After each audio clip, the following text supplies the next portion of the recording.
50% de ce dont vous parlez dans votre passé n'est même pas la vérité. Vous l'inventez parce que vous n'avez pas le même cerveau qu'il y a 15 ou 30 ans. Ainsi, votre cerveau et votre corps sont typiquement dans le passé, car les pensées sont le langage du cerveau et les sentiments le langage du corps. La façon dont vous pensez et vous vous sentez crée votre état d'être. Ainsi, si vous avez des pensées peu sûres en l'espace de quelques secondes, vous allez vous sentir peu sûr de vous.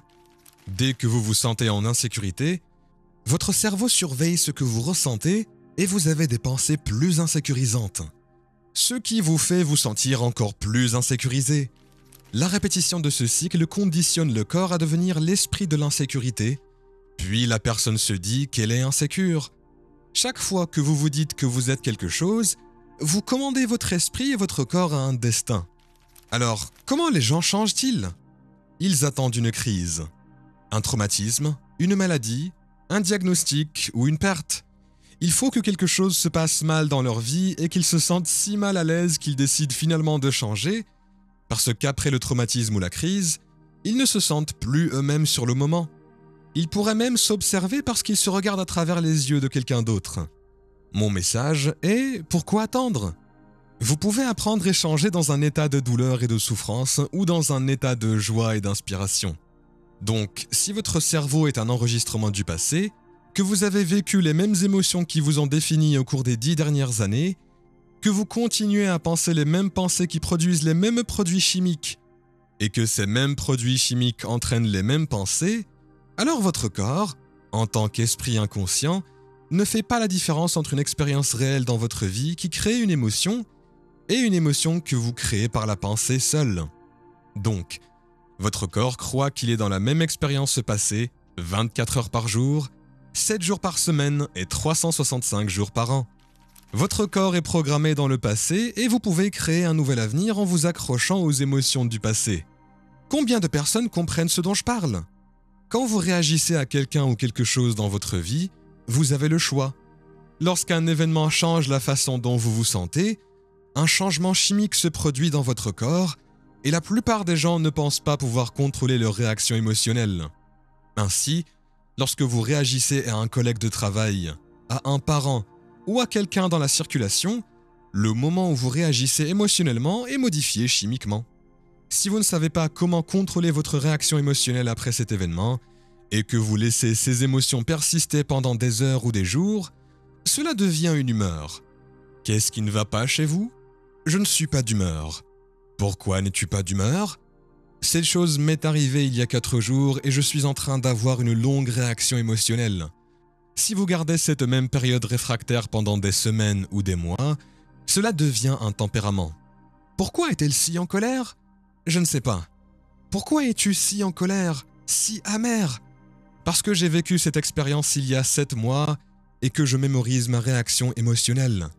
Si vous gardez cette même période réfractaire pendant des années, cela devient un trait de personnalité.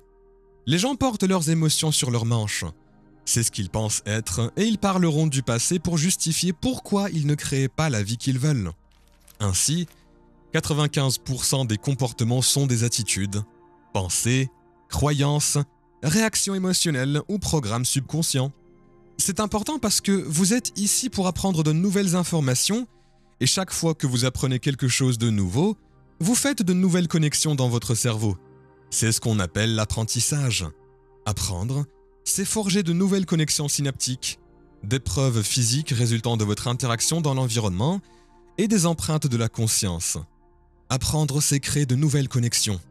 En 2000, le lauréat du prix Nobel Candel a découvert que lorsqu'une personne apprenait une information, le nombre de connexions dans son cerveau doublait, passant de 1300 à 2500.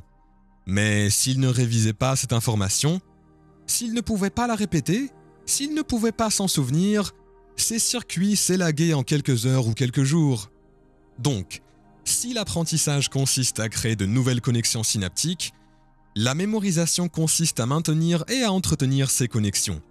Vous étiez ici cette semaine pour apprendre des informations vitales sur la création d'un avenir et être défini par une vision de l'avenir plutôt que par les souvenirs du passé, parce que si vous n'êtes pas défini par une vision qui vous dépasse, et que vous n'êtes pas passionné par cette vision, alors vous restez avec le vieux matériel du passé dans votre cerveau et vous serez prévisible dans votre vie. Vous êtes donc d'accord pour dire que de nouvelles pensées, de nouvelles informations devraient conduire à de nouveaux choix, qui devraient conduire à de nouveaux comportements, qui devraient créer de nouvelles expériences, qui devraient produire de nouvelles émotions. Ces nouvelles émotions devraient conduire à de nouvelles pensées et c'est ce qu'on appelle l'évolution.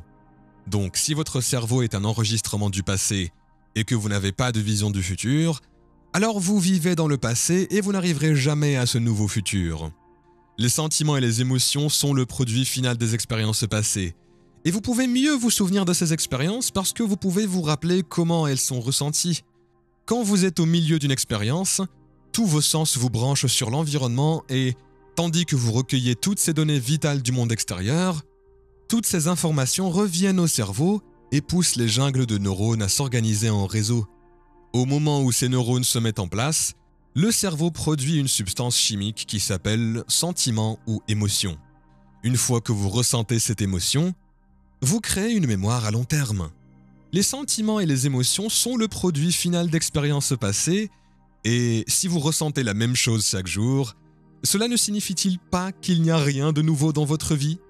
Que ces sentiments et émotions sont à l'origine de certaines pensées et que vous ne pouvez pas penser autrement que ce que vous ressentez parce que des événements de votre vie vous ont marqué émotionnellement et que vous ressentez de la tristesse, de la culpabilité, de la honte, de l'indignité ou de l'insécurité. Toutes ces émotions sont créées par des expériences passées et lorsque vous les ressentez, elles entraînent certaines pensées qui produisent certains produits chimiques afin que vous ressentiez la même émotion qui entraîne certaines pensées.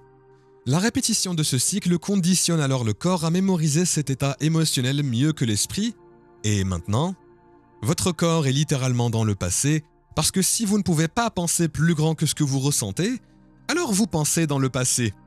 La plupart des gens passent ensuite la majorité de leur vie à parler de la raison pour laquelle ils n'arrivent jamais à leur vision du futur. Quels sentiments et émotions sont le produit final des expériences passées? Vous vous rappelez votre premier baiser, votre mariage, la naissance de vos enfants, avoir attrapé un poisson au large de Manzanillo avec vos 3 meilleurs amis, parce que c'était une nouvelle expérience et que vous vous sentiez bien. Puis, vous êtes allé à la maison. Vous avez cuisiné le maï-maï. Vous avez bu du sauvignon blanc. Le vent de la mer soufflait et le soleil se couchait. Vous avez créé un souvenir à long terme, mais vous avez aussi des souvenirs liés à des traumatismes, des crises, des déceptions, et ce sont ces souvenirs que les gens retiennent plus que toute autre chose.